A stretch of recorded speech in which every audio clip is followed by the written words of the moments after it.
अपने स्वयं के संसाधनों से गुरुकुलों की स्थापना करना प्रारंभ कर दें। जब समाज की ताकत खड़ी हो जाएगी तो निश्चित रूप से सरकार को अपने आप हमारी बात को स्वीकार करना ही पड़ेगा। मैं माननीय दीप भाई जी को आमंत्रित करूं उसके पहले आशीष जी से आग्रह करूंगा कि हमारे सभी इस बैठक में सम्मिलित महानुभावों को दीप भाई जी का आप अपने कलम द्वारा परिचय करवाएं। आशीष जी भोपाल। आशीष जी। बहुत बहुत धन्यवाद भैया जी। किसी कारणवश मेरा अभी वीडियो ऑन नहीं है, मैं क्षमा चाहता हूँ। दीप भाई के बारे में जितना हम कहें उतना कम है। मेरा उनसे परिचय अहमदाबाद में हुआ था जब मैं गुरुकुल भोपाल का ही है। गुरुकुल की स्थापना के लिए दिख ही नहीं रहा है वो तो। ये कौन बीच में बोल रहे हैं? कृपया अपना माइक म्यूट कर लें। जो भी महिला कोई बीच में बोल रही है, निवेदन है।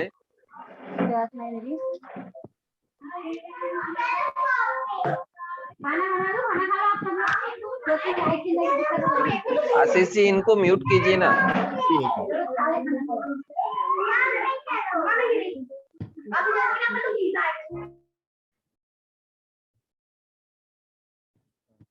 जी हाँ, दीप भाई के बारे में मैं बता रहा था। मेरा सर्वप्रथम उनसे जो मेरा सर्वप्रथम जब उनसे मिलना हुआ तब मैं अहमदाबाद में गुरुकुल की स्थापना के लिए भैया जी के आशीर्वाद से अपने सहायक श्री गौरव जी एवं अभिषेक जी के साथ वहाँ पहुँचा। उनकी इतनी व्यस्तता के बावजूद भी उन्होंने हम लोगों को काफ़ी समय दिया और उनके व्यक्तित्व से काफ़ी प्रभावित हुआ मैं। उन्होंने काफ़ी हमारे साथ जितनी भी गुरुकुल की व्यवस्थाएं हैं, किस प्रकार से न सिर्फ हेमचंद्र गुरुकुल का, साबरमती गुरुकुल के बारे में, परंतु अपितु संपूर्ण गुरुकुल शिक्षा के बारे में हमें काफ़ी नज़दीकी से अवगत कराया और अपना काफ़ी अमूल्य वक्त अपना, जिसमें वो काफ़ी व्यस्त रहते थे, उसके बावजूद हमारे साथ खुद स्वयं जाकर कई चीज़ों को जैसे पाठ्यक्रम की बात हो, पुस्तकों की बात हो, हमें सब कुछ सहज उपलब्ध करवाई। और बाकी उनके बारे में भैया जी ने तो सविस्तृत जानकारी सभी लोगों को दी ही है। अपने इसमें वो भारतीय शिक्षा मंडल में काफ़ी उच्च स्तर पे सक्रिय हैं और इससे ज़्यादा मैं अभी ज़्यादा आप लोगों का वक्त न लेते हुए दीप भाई से आग्रह करूंगा कि आप स्वयं हम लोगों को अपने इन विचारों, अमूल्य विचारों से हम लोगों को अभिभूत करें। धन्यवाद। आचार्य दीप भाई जी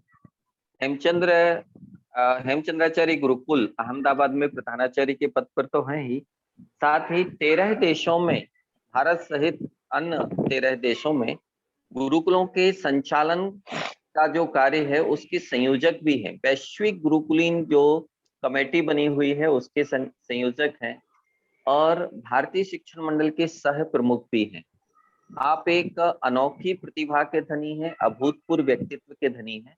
आज जब हम उनको सुनेंगे और उनसे बहुत सारी ऐसी बातें हम लोगों को सुनने को मिलेंगी जो हमें भी आश्चर्य में डाल देंगी। खासतौर से बहुत सारे लोगों का पिछली बैठकों में एक प्रश्न रहा है कि गुरुकुलीन शिक्षा पद्धति से वर्तमान में यदि विद्यार्थी पढ़ते हैं, गुरुकुलों में पढ़ करके बाहर निकलते हैं और उनको शासन से मान्यता प्राप्त यदि डिग्री डिप्लोमा आदि नहीं मिलेगा तो ऐसी स्थिति में उनका भविष्य क्या होगा, वो अपनी आजीविका के लिए क्या करेंगे। ऐसे कुछ गंभीर विषयों पर आज दीप भाई जी हम सभी को मार्गदर्शन देने वाले हैं। मैं निवेदन करूंगा, वैसे भी विलंब आज ज्यादा हो गया है, कि अब किसी तरह की कोई भूमिका न बनाते हुए आदरणीय श्री दीप भाई जी अपना व्याख्यान प्रारंभ करें।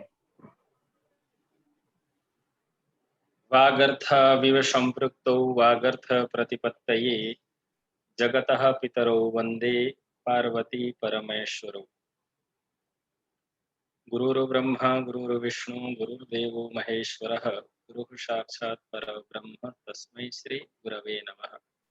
शैशवे भ्यस्तविद्यानां यौवने विशेषिणां वार्धक्ये मुनिवृत्तीनां योगिनान्ते तनुत्यजाम्। आज ये गुरुकुल संवाद, गुरुकुल के विषय में जिज्ञासु, और ये संवाद की जो श्रृंखला है, व्याख्यान की श्रृंखला के 6वें श्रृंखला में मेरे अनुभव रखने के लिए मुझे दायित्व मिला है। तो ये उत्तम विचार आपने चिंतन किया और ये प्रयास कर रहे हैं। और आपका आचार्य अपने विनय जी, हमारे यहाँ आचार्य की व्याख्या जो ज्ञान क्षेत्र में कार्य करने वाले, समाज को मार्गदर्शन करने वाले, विद्या अध्यापन करने वाले सभी को आचार्य संबोधन भी करते हैं। तो ऐसे कर्मठ और अपना जीवन इस परंपरा की रक्षा के लिए समर्पित करने वाले आदरणीय विनय जी, और इस कार्यक्रम में उपस्थित ज्येष्ठ और ज्ञान में भी ज्येष्ठ, ज्ञान वृद्ध हमारे यहाँ कहते हैं, ज्ञान वृद्ध वयोवृद्ध, सभी प्रकार से मेरे से ज्येष्ठ ऐसे गुरुकुल के विषय में जिज्ञासा रखने वाले उपस्थित बंधु, मेरे पिता तुल्य माता तुल्य भी होंगे, और बंधु भगिनी, और मेरे से कम आयु वाले अनुज समान, इन सभी को क्रमशः हृदय से प्रणाम और शास्त्रीय आशीर्वाद।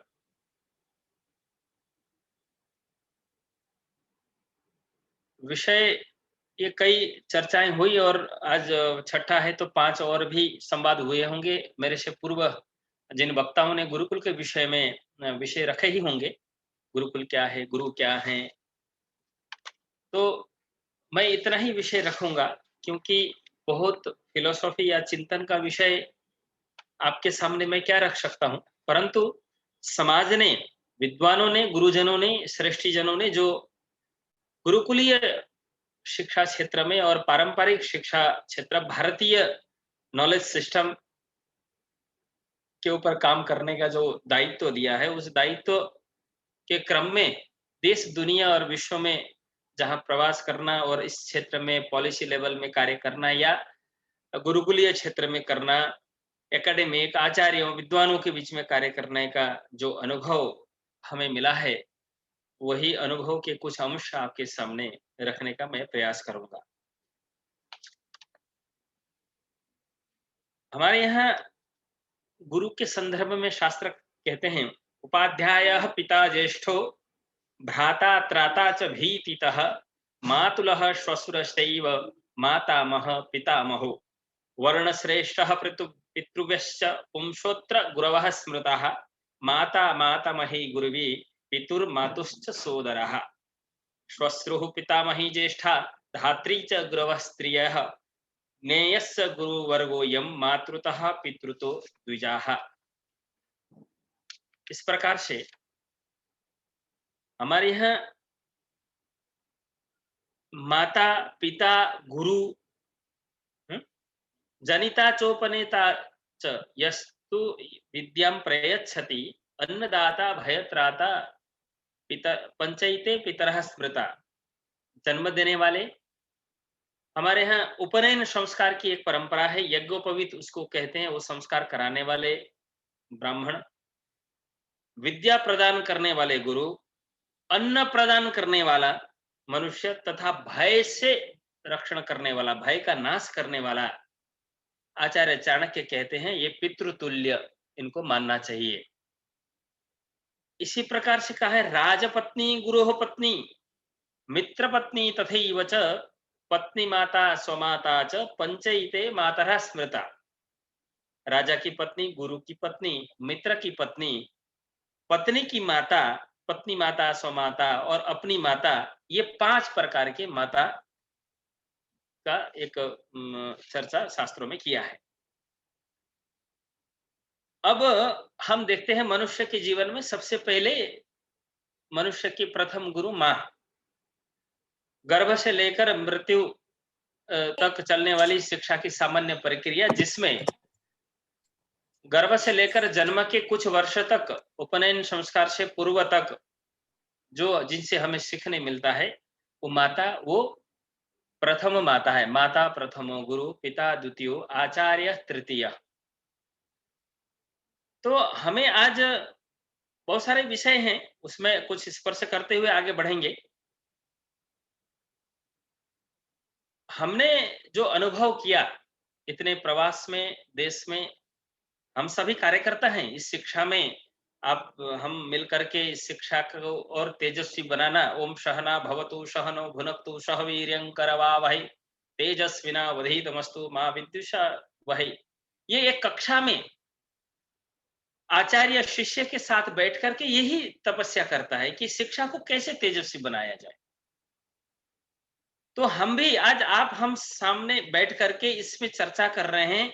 यह भी शिक्षा को सुदृढ़ और तेजस्वी कैसे बनाया जाए, इसकी चर्चा कर रहे हैं। इसलिए बहुत सारी चीजें हम खुल के यहाँ बात करने में शायद मैं आपत्ति नहीं होनी चाहिए, ऐसा मैं समझता हूँ। सब वैचारिक दृष्टि से क्लियर है। अब प्रश्न ये आता है कि कई प्रश्न आते हैं आपके व्याख्यान के श्रृंखला में, कई विषय आए होंगे, सबके मन में भी प्रश्न होंगे। जैसे एक विषय प्रायः सभी के मन में होता है कि गुरुकुल में पढ़ करके छात्र आगे क्या करेगा, व्यवसाय क्या करेगा, यानी अर्थोपार्जन कैसे करेगा। ये एक मुख्य प्रश्न सबके मस्तिष्क में आता है, उस पर हम चर्चा करेंगे। परंतु मैंने ये अनुभव किया, आपको आश्चर्य लगेगा, जब हम देश के विभिन्न मतलब विश्व के विभिन्न देशों में जाते हैं, जो विश्व में पहले नंबर से 13 नंबर तक आने वाली ऐसे विश्वविद्यालय में पढ़े हुए आधुनिक प्रशिक्षित शिक्षित ऐसे युवा कपल, उनको भी इस गुरुकुल शिक्षा के लिए संबोधन करते हैं और वे भी बहुत रुचि पूर्वक इस शिक्षा को ग्रहण करने के लिए आतुर भी रहते हैं, प्रयत्नशील रहते हैं और ग्रहण करते हैं। हमारा एक विश्व पटल में भी पूरा आयाम है। तब जब हम उनको पहले उनको कोई विषय नहीं सिखाते कि कोई इंजीनियरिंग करना है या कोई वास्तुशास्त्री वगैरह, सबसे पहले उन कपल को हम ये शिक्षा देते हैं कि माता का क्या उत्तरदायित्व है, पिता का क्या है उत्तरदायित्व है, शिक्षा कहां से प्रारंभ होनी चाहिए, शिक्षा की अवधारणा क्या। यदि मैं ही आप सभी को प्रश्न करूं, हम ये आज की चर्चा संवाद के रूप में ले सकते हैं। मैं ये पूछूं कि आप अपने बच्चों को शिक्षा क्यों दिलाते हैं, क्यों स्कूल भेजते हैं, क्यों यूनिवर्सिटी भेजते हैं, क्यों बड़ी-बड़ी यूनिवर्सिटी में भेजते हैं और विश्व के विदेशों की यूनिवर्सिटी में भी भेजते हैं। आपके मन में शिक्षा की क्या अवधारणा है? क्यों अपने संतान को पढ़ाना, अपने बेटे और बेटी को पढ़ाने के लिए हम स्कूल में एडमिशन करते हैं, चाहे यूकेजी, एलकेजी या अथवा और कोई कक्षा में और यूनिवर्सिटी में क्यों? क्या उसके लिए क्या सोच रहे हैं? मेरा बच्चा स्कूल में जा करके, कॉलेज में जा करके क्या करेगा और क्या क्लैरिटी है क्या? क्यों भेजते हैं? मैं समझता हूँ अधिकांश माता-पिता के पास ये उत्तर नहीं होगा। आप सभी तो विद्वान हैं, कार्यकर्ता समझदार हैं, आप सभी के पास उत्तर हो सकता है। परंतु देश और दुनिया में अधिकांश अभिभावकों के पास यह उत्तर, इसका सही उत्तर नहीं है। क्यों भेज रहे हैं? क्यों दुनिया भेज रही है, इसलिए भेज रहे हैं। अरे वो यहाँ तो स्कूल की चर्चा होती है, ये स्कूल में ही क्यों भेजना? अरे मेरे पड़ोसी का बेटा गया है इतने बड़े स्कूल में, तो मैं क्यों छोटी स्कूल में भेजूं? उसके लिए परेशान होते हैं। दुनिया स्कूल में भेज रही है, इसलिए भेज रहे।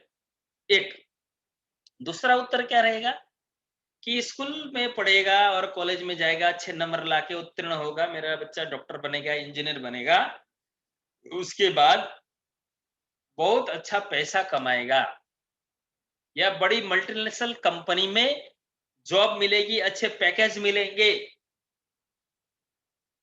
ये उनका लगभग सबसे बड़ा आंसर रहता है, सबसे बड़ा उत्तर रहता है। परंतु इसका शिक्षा से कोई लेना देना नहीं है। शिक्षा से इसका मैं बोलता हूं वो बहुत छोटा विषय, एक छोटा बिंदु है। हमारे यहाँ पहले कहते थे, हमारे दादा वगैरह कहते थे, बच्चों को क्यों पढ़ाना, अरे ज्ञानी बनेगा, विद्वान बनेगा, समझदार बनेगा, इसलिए पढ़ाना चाहिए, इसलिए गुरुकुल भेजना चाहिए, इसलिए गुरु के पास भेजना चाहिए। वो पैकेज की चिंता नहीं करना, नहीं करते थे। परंतु आज शिक्षा यानी पैसा कमाना, पैसा कमाने के लिए ही पढ़ने जाना। मैं आप सबसे निवेदन करूंगा कि इस व्याख्यान के बाद जब कल से आप सर्च करना, इस दुनिया में सबसे ज्यादा धनवान और सफल व्यक्ति जो एक हम टॉप 10 अथवा टॉप 20 ऐसा मतलब विश्व में, वर्ल्ड में, तो उन्होंने कितनी पढ़ाई की है, उनकी डिग्री क्या है, जरा वो चेक कर लेना एक बार, तब आपको समझ में आएगा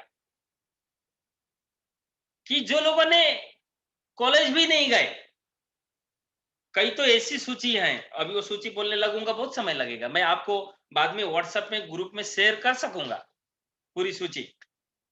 जिन्होंने स्कूल का मुंह भी नहीं देखा होगा, अथवा स्कूल किए होंगे तो मुश्किल से कॉलेज भी नहीं किए होंगे, वो आज आपके हमारे जैसे पीएचडी, डिलीट और ऐसे बड़ी बड़ी जितने भी एमबीए जितने इंजीनियर डॉक्टरिंग किए होंगे, उन सबको नौकरी में रखते हैं। हम उनके यहाँ नौकरी करते हैं। बहुत सारी कंपनियां हमारे देश में भी हैं, नाम नहीं लेना चाहूंगा। तो शिक्षा का मतलब क्या, नौकरी करना नहीं।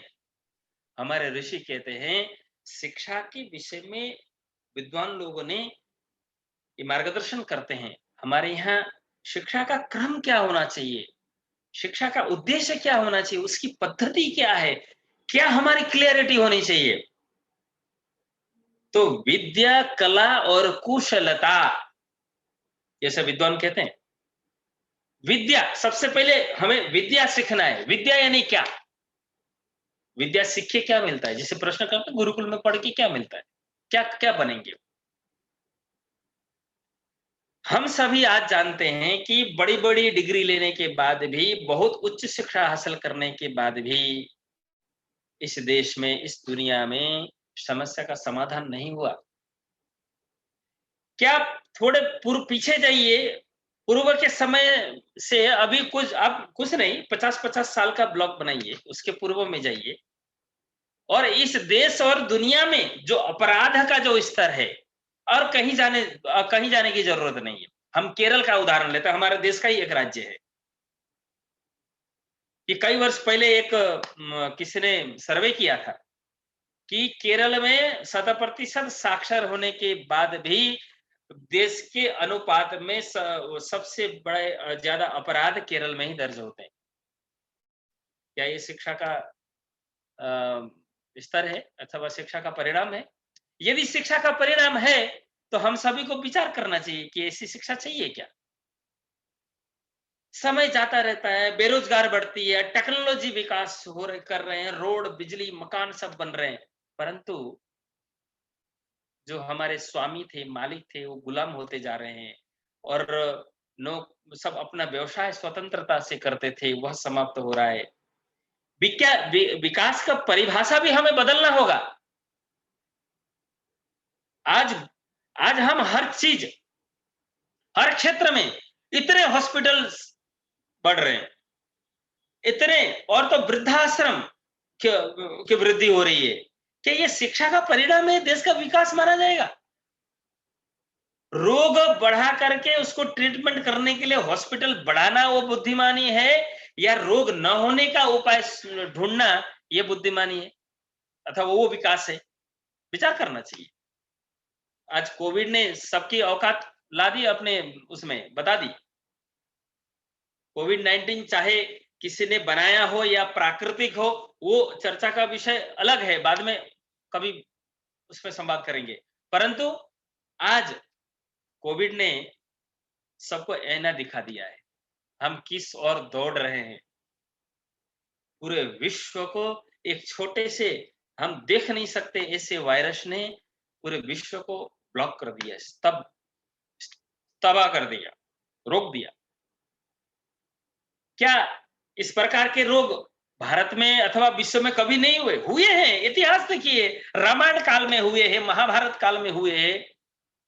और आयुर्वेद में इस प्रकार के रोगों का शमन के लिए कई उपाय बताए हैं। आज अब बहुत सारा विवाद चल रहा है, इसलिए कोई हम ऐसे विवादित विषय कहना नहीं चाहेंगे, लेकिन जितना हॉस्पिटल में रह के लोग स्वस्थ नहीं हुए, लेकिन घर में रह करके अपनी पारंपरिक ट्रेडिशनल उपचार से लोग ठीक हुए हैं, इसको स्वीकार करना पड़ेगा। आज इटली किस हालत में पहुंचा? इटली बर्बाद हो गया। अमेरिका, जहां उनका फूड सेंस है ही नहीं, रेडी फूड का कल्चर है। और हमारे यहाँ तो भोजन का बहुत विज्ञान है, 3 घंटे के बाद का भोजन तो निषेध बताया है, वो तो बासी माना जाता है। तो आज भी भारतवर्ष में 80% लोग घर में भारतीय भोजन विज्ञान के साथ भोजन बनाते हैं और खाते हैं, यानी आयुर्वेद का अनुपालन करते हैं, चाहे जान के करते हैं चाहे अनजान में करते हैं। इस कारण से हमारी इम्यूनिटी अच्छी है। ये इंटरनेशनल मीडिया ने भारत को बदनाम करने का प्रयास निश्चित किया, परंतु जहां 1 करोड़ की जनसंख्या है जिस देश में, वहां रोज के 4000 केस आते थे। हमारे 150 करोड़ की जनसंख्या है, 135 करोड़, और इसमें अगर कैलकुलेशन किया जाए तो हमारा देश बहुत फिर भी सेफ है उनके तुलना में। तो हमें विचार करना चाहिए। तो हम अपने मुद्दे में आते हैं कि विद्या, कला और कुशलता। तो विद्या पढ़ करके व्यक्ति ज्ञानी बनता है, अपने निर्णय शक्ति को विकसित करता है, वो क्षमता को विकसित करता है, क्या सही क्या गलत ये निर्णय लेने की क्षमता है। ये नहीं कि पूरे जीवन भर 25 वर्ष 30 वर्ष इंजीनियरिंग किया, पीएचडी किया, फिर पूछो अरे मित्र आपने पीएचडी किया, इंजीनियरिंग किया, अब क्या विचार है? देखो भैया अभी तो मेरा पीएचडी इंजीनियरिंग में पूरा हुआ है, लेकिन अभी देखो क्या मिलता है, जो मिलेगा करेंगे। ये आज के शिक्षित युवाओं का उत्तर रहता है। क्या इससे आप संतुष्ट हैं? जीवन भर इंजीनियरिंग किया और उसके बाद उसको पूछा जाए कि क्या करोगे, अब आगे क्या प्लान है, तो वो बता नहीं पाता है। वो कहता है देखते हैं अभी क्या होता है, क्या क्या अवसर मिलता है, देखते हैं। ये कोई उत्तर है? मैंने 12 वर्ष गुरुकुल में संस्कृत शिक्षा ली अथवा अनेक विषयों का अध्ययन किया, लेकिन मेरा विजन क्लियर है। मुझे कोई पूछे तो सही, क्या आचार्य जी आपने गुरुकुल में आचार्य किया और आगे आपकी क्या योजना है? मेरे पास पूरे जीवन की योजना है। आज कोई भी क्षेत्र में उच्च शिक्षा प्राप्त करने के बाद हमारे शिक्षित युवाओं के पास वो निर्णय करने की क्षमता नहीं है। थोड़ा भी बर्डन आता है, थोड़ी भी समस्याएं आती हैं तो हतोत्साही हो जाते हैं, कई गलत निर्णय लेते हैं और जीवन भर पढ़ते हैं एक चीज और करना पड़ता है और कुछ।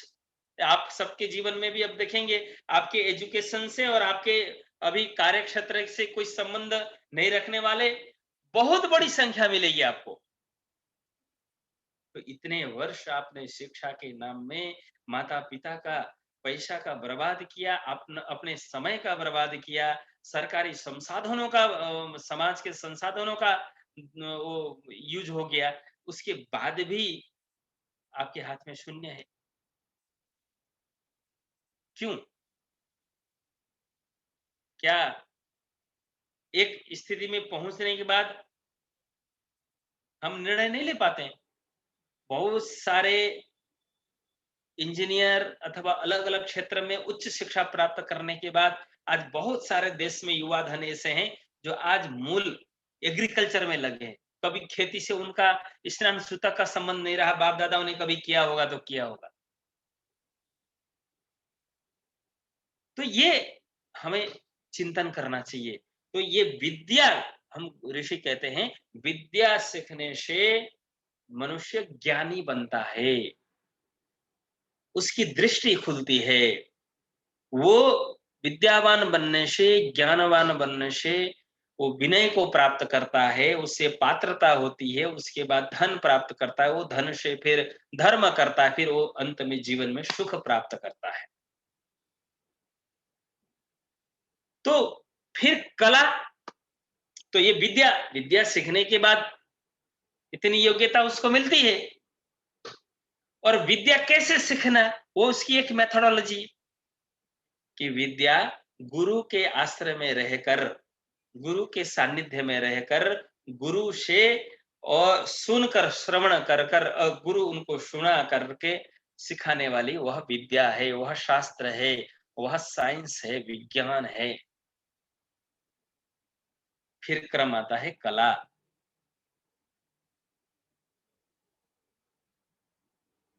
कला, कला का क्या उपयोग है और कला कैसे सीखा जाता है, उसकी भी मेथोडोलॉजी है। कला हम जीवन में आनंद प्राप्त करने के लिए, कई बार गुरुकुल में हम लोग संगीत, गायन, वादन, नृत्य पूरा चलाते हैं, तब कई परिवार के लोग आके बोलते हैं, गुरुजी हमारे बच्चों को ये नृत्य कराने की आवश्यकता नहीं है, हमारा कोई प्रोफेशन बाद में जाकर के, हम कोई इस क्षेत्र में आगे बढ़ने वाले, हॉलीवुड बॉलीवुड में भेजने वाले नहीं है, इसलिए संगीत क्यों सिखाना, गायन वादन नृत्य ये सब क्यों कराना। तो वो कला सीख करके, गायन वादन नृत्य, कई लोग कहते हैं हमारी बेटियां स्टेज में मंच शेयर नहीं करेंगे, इसलिए ये नृत्य किस काम का, दूसरा कुछ विषय लीजिए। लेकिन पता ही नहीं है हमारे यहाँ कला जीवन में आनंद प्राप्त करने के लिए है। कला क्यों सीखना, जीवन में आनंद प्राप्त करने के लिए। वो है ना अध्ययन का क्रम, अन्नमय कोश, प्राणमय कोश, ज्ञानमय कोश, विज्ञानमय कोश, तो मनोमय कोश, फिर अंत में आनंदमय कोश का विकास होना चाहिए। तो जीवन में अध्ययन करके, पढ़ के, शिक्षित होके आनंद प्राप्त नहीं हुआ, आनंद नहीं हुआ, तो वह किस अर्थ का। तो जीवन में आनंद प्राप्त करने के लिए हमें कला सीखना है। और सभी स्त्रियों के लिए, पुरुषों के लिए भिन्न भिन्न कलाएं, नृत्य, गायन सब कुछ है, विस्तार से उसमें अभी चर्चा का विषय नहीं है। तो उससे शरीर में क्या फायदा होता है, हमारे घर में अपने प्रसंग होते हैं, हमारे यहाँ घर में जब शादी विवाह इत्यादि होते हैं, महिलाओं का विशेष कार्यक्रम होते हैं, तो उसमें उस कला का प्रस्तुत करना और अपने परिवार में आनंद को प्राप्त करना, खाली वो सीख करके अपने को मंच शेयर करना ही वो नहीं रहता है उसका। इसलिए कला हमें आनंद प्राप्त करने के लिए सीखना, और कला सीखने की तरह गुरु से बार बार, गुरु से मार्गदर्शन प्राप्त करके, बार बार प्रयास करके, गुरु जैसा सिखाए वैसा सीख करके सीखने वाली जो व्यवस्था है वह कला है। अब तीसरा क्रम आता है कुशलता। अब अब आज के लोगों का जो प्रश्न है उसका उत्तर इसमें है। कुशलता सीखने की जो पद्धति है वह बार बार प्रयोग करके सीखना, बार बार देखना, बार बार करना, स्वयं उसको सीख करके सीखना, वह कुशलता, जिसको जीवन निर्वाह के लिए अथवा संसार की भौतिक व्यवस्थाओं के को चलाने के लिए, जो अर्थोपार्जन के लिए, जिसे पैकेज के लिए, पैकेज की भाषा समझेंगे सब, तो उसके लिए वो कुशलता है। उसका क्रम कब है, एकदम तीसरा है। तो पहला क्या है, विद्या है। लेकिन आज क्या हुआ, आज उल्टा हो गया। सबसे पहले हम कुशलता के चक्कर में रहते हैं, क्योंकि जीवन में शिक्षा लेने का एक आयु से भी उसका संबंध रखता है। आजकल पढ़ लिख करके पूछते हम युवाओं को कि भाई साहब अब तो आपकी एज हो गई, कितने साल हुए, 28 साल, 30 साल, 32 साल, 35 साल, तो अभी तक शादी नहीं की। तो उनका उत्तर है नहीं नहीं अभी कैरियर नहीं बना है, कैरियर शुरू होगा फिर शादी करेंगे। जब तक अच्छी नौकरी और अच्छे पैकेज की नौकरी नहीं मिलेगी तब तक क्यों शादी करना है, जीवन तो पड़ा है, शादी करेंगे। परंतु हमारे यहाँ मेडिकल साइंस, भारतीय विज्ञान ये कहता है कौन सी समय में आए शादी करना, यदि आपको गृहस्थ आश्रम में जाना है तो कौन सी समय में संतान उत्पत्ति करके मुक्त होना। आपके ये शरीर विज्ञान उत्तम संतान प्राप्ति करने के लिए भी निश्चित आयु बताया है, निश्चित पद्धति है उसकी। क्या आपका करियर, आपको जॉब नहीं मिला, आपकी पढ़ाई पूरी नहीं हुई, अथवा आप जिसको पढ़ाई कह रहे हैं वो पूरी नहीं हुई, तो उसके कारण आप क्या 35 साल के बाद 40 साल के बाद शादी करेंगे? तो क्या आप जो 22-24 वर्ष में जो संतान उत्पन्न कर सकते हैं वो उस संतान में दोनों में बहुत डिफरेंस है। तो शारीरिक विज्ञान आपकी जॉब के कारण प्रतीक्षा नहीं करेगी, वो तो अपना काम करता रहेगा। तो ये शिक्षित युवाओं का उत्तर रहता है। तो इस शिक्षा, ये विवेक क्यों? क्योंकि पहले हमने कुशलता पे महत्व दिया, कुशलता सीखने के चक्कर में लग गए क्योंकि जॉब ओरिएंटेड हमने एजुकेशन लिया, लेकिन हमने जीवन में कला भी नहीं लिया, कला भी नहीं सीखा, क्योंकि जीवन में कला सीखे होते तो आनंद मिलता। विद्या नहीं सीखा कि सही निर्णय लेने की क्षमता, कौन से समय में कौन सा निर्णय लेना चाहिए। यानी आज के शिक्षित युवाओं को तो अपने फूड का भी सेंस नहीं रहा, क्या खाने से हमारे शरीर को फायदा होता है, क्या नुकसान होता है। लेकिन ठीक विपरीत आप गुरुकुल शिक्षा में जाएंगे, 7 वर्ष के बालक से पूछेंगे, आप पूछेंगे बेटा आप खड़े होके पानी क्यों नहीं पीते, आप बैठ करके क्यों पानी पीते हो, तो वो कहेगा, आपको मेडिकल साइंस समझाएगा। भोजन करते समय वो नाड़ी चेक करेगा, भोजन भूख लगी है परंतु नाड़ी चल रही है तो भोजन नहीं करेगा, जब तक नाड़ी परिवर्तन करके सूर्य नाड़ी होगा तब वो भोजन करेगा। क्या हम कुकर में बढ़िया से अथवा तपेली में कुछ पकाने के लिए दाल या भात रखते हैं तो गैस जलाए बिना वो अन्न पकेगा क्या? नहीं पकेगा, वो कच्चा रहेगा। इसी प्रकार से हमारे जठराग्नि तभी प्रज्वलित होती है जब आपकी सूर्य नाड़ी सक्रिय रहती है। ये मेडिकल साइंस आपको 7 वर्ष का, 8 वर्ष का, 10 वर्ष का बच्चा आपको गुरुकुल में बताएगा। लेकिन मैं पूछता हूं आज के उच्च शिक्षित युवाओं से, कॉलेज यूनिवर्सिटी में जाकर के आप पूछिए भोजन का सेंस क्या है, भोजन कब करना चाहिए, कितना करना चाहिए, कैसे करना चाहिए, कब करना चाहिए, बता पाएंगे क्या? बहुत धन कमा लिया। हमारे गुजराती में कहावत है, पहलू सुख जाते नरिया,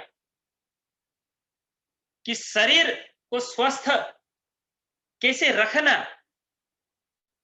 ये पता नहीं है। पैसे तो बहुत कमा लिए, थोड़ा भी कुछ हुआ तो हम डॉक्टर के पास गए, गोलियां खा ली, उसके अलावा कोई समाधान नहीं। इसीलिए कि मैं गुरुकुल में पढ़ करके छात्र क्या करेंगे, इसका प्रश्न में का उत्तर देने का प्रयास कर रहा था। और मैं आप सबसे निवेदन ये करूंगा, देश में आज भी 10,000 गुरुकुल चल रहे हैं। आश्चर्यजनक आंकड़ा है, किसी को शायद इसकी पता नहीं होगा। उन 10,000 गुरुकुलों को भारतीय शिक्षण मंडल ने एक मंच में लाया और 4,000 ऐसे गुरुकुल हैं जिनमें, जहां हम स्वयं कार्यकर्ता के रूप में पहुंचे, सभी विद्वानों से संपर्क किया और ऐसे गुरुकुल में पढ़ने वाले हजारों लाखों छात्र जिनके पास डिग्री नाम का वो कागज का टुकड़ा किसी के पास नहीं, फिर भी अपने कार्य क्षेत्र में अपना ध्वज उन्होंने अपना गाड़ रखा है और गुरुकुल में पढ़ करके आधुनिक पद्धति से यूनिवर्सिटी इत्यादि की प्रक्रिया में परीक्षा दे करके डिग्री प्राप्त करना उनके लिए बाएं हाथ का खेल है। आपको ऐसे बहुत नाम आपको मैं दे सकता हूं जो गुरुकुल में पढ़ करके आज आईआईटी के प्रोफेसर भी हैं, साइंटिस्ट हैं, वैज्ञानिक हैं और देश के अथवा दुनिया में एक अपने क्षेत्र में उन्होंने एक प्रगति की है और एक गौरव को प्राप्त किया है, जिन्होंने गुरुकुल में पढ़ करके भारत का गौरव बढ़ाया है। ऐसे बड़े-बड़े साइंटिस्ट आज विश्व में भी सक्रिय हैं। बहुत बहुत नाम मिलेंगे आपको। भारत के आईआईटी, आईआईएम में प्रोफेसर हैं, पढ़ाने वाले। कुल मिला के गुरुकुल में पढ़ करके वो छात्र इतना आत्मविश्वासी बनता है, इतना कॉन्फिडेंस उसके अंदर आता है, जीवन में वो ऐसा करेगा जो आदर्श होगा। समाज धर्म का उसको भान होगा, राष्ट्र धर्म का भान होगा, परिवार में अनेक दायित्वों का, उस धर्म का उसको ज्ञान होगा कि मैं एक किसी का पुत्र हूं तो मेरे माता पिता के प्रति मेरा क्या धर्म है, क्या कर्तव्य है, वो पता होगा। आप मुझे एक भी गुरुकुल के छात्र का नाम बता दीजिए जिसने अपने माता पिता को वृद्धाश्रम में भेजा है। और ऐसे नाम मैं बहुत बता सकता हूं आपको, आज उच्च शिक्षित होकर के भी अपने माता पिता को वृद्धाश्रम में अच्छे खासे पैसे दे के भी वृद्धाश्रम में रखा है। मैं चैलेंज है मेरा, ये आधुनिक समाज को चैलेंज है कि एक भी ऐसा गुरुकुल का छात्र बता दे जिसने गुरुकुल में सही पद्धति से, सही मेथोडोलॉजी से पढ़ा हो और उसने कोई समाज और राष्ट्र विरोध अथवा राष्ट्र के अहित वाला, राष्ट्रद्रोह वाला काम किया हो, या अपने परिवार के प्रति जो सेंसिटिव ना हो। तो आज की शिक्षा ने बालक की, शिक्षार्थी के एक तर्क शक्ति को बढ़ावा दिया है, तर्क शक्ति को वृद्धि किया है, लेकिन हृदय की शिक्षा कहीं नहीं दी है, उनकी संवेदनाओं को खत्म कर दिया है। अगर ये देर नहीं लगेगी आपके संतान आपको पूछें कि माँ, तूने जिसे पिता के रूप में मुझे परिचय कराया है, जिसको तू कहती है कि तेरा पिता है, हे माँ उसका प्रूफ दे कि वो मेरा पिता है, उसका प्रूफ क्या है? इतने इतने तार्किक, कुतार्किक लोगों को हमने आज जन्म दिया आज की शिक्षा ने। इसलिए आज की शिक्षा ने केवल तर्क शक्ति बढ़ाया है, बुद्धि का विकास किया है, हृदय तो कहीं छूट गया है दूर दूर तक। इसलिए गुरुकुल में हृदय और बुद्धि दोनों को संतुलन रख के देने वाली शिक्षा पद्धति ही गुरुकुल शिक्षा पद्धति है। गुरुकुल में उसके हृदय का भी और बुद्धि का भी पैरेलल विकास होगा, उसकी संवेदनाएं विकसित होंगी। वो एक वृक्ष का पर्ण भी तोड़ना होगा तो ये विचार करेगा कि ये पर्ण तोड़ करके मैं इसका क्या उपयोग करूंगा, अथवा ये वृक्ष को इसलिए नहीं तोड़ेगा कि वो मुझे ऑक्सीजन दे रहा है, उसको तोड़ दूंगा तो फल से ऑक्सीजन नहीं मिलेगा, वो सोच के वो पर्ण नहीं तोड़ेगा, पत्ते नहीं तोड़ेगा। ये सोच करके करेगा कि यह भी एक जीव है, कहीं उसको पीड़ा न हो, कहीं उसको दर्द ना हो, उसकी संवेदनाएं विकसित होंगी, संवेदनाएं जगेंगी। वो ध्यान में रख करके वृक्ष को नहीं तोड़ेगा, पौधों को नहीं तोड़ेगा। इतना फर्क रहेगा गुरुकुल शिक्षा और उसमें। और गुरुकुल में पढ़ने के बाद मैंने बताया कई सफल ऐसे छात्र हैं। कभी समय अनुकूलता मिलेगी वैसे वैसे किसी किसी छात्र को आपके समक्ष भी हम प्रस्तुत करेंगे। मतलब छात्र यानी गुरुकुल के पूर्व छात्र, आज तो बड़े बड़े विद्वान हैं, प्रोफेसर हैं, कोई साइंटिस्ट हैं, कोई क्या है, कोई आईएएस हैं।